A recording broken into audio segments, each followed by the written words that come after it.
A fascinating encounter ensues in this week's portion with Yaakov Avinu, our patriarch, who comes across his future wife, Rachel, for the very first time. And at that very first moment that they come across one another, Yaakov Avinu sees something special. He sees in her the promise of the future, of a person, a woman that will become a leader amongst Israel. He has a vision of her destiny as a figure that will lead the Jewish people in the immediate future and inspire them for generations to come. And so it is his vision, his recognition, his sense of her inspiration ultimately is fulfilled and becomes true.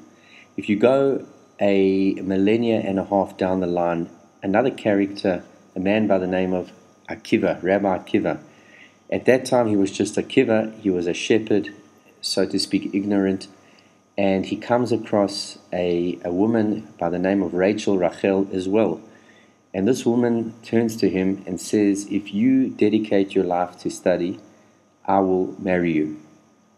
He agrees, and so a relationship is born out of that inspiration, and Akiva becomes, Rabbi Akiva, a figure and leader amongst Israel, the greatest of his generation, and one of the greatest of all of Jewish history. The Arizal, who is one of the greatest mystics in our tradition, says that Rabbi Akiva was a reincarnation of the very soul of Yaakov. What is the connection, and what is the depth of this idea? Well, when it came to Yaakov, he saw in Rachel the inspiration of who she could become, and ultimately she did.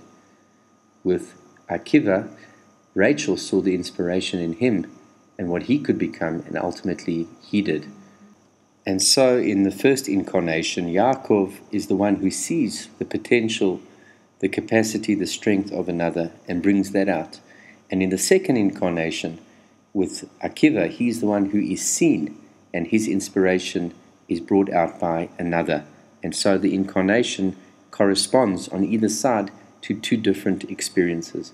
Perhaps the message is on a relationship level that one at times has to see the vision of who another is and help raise them up to realize that.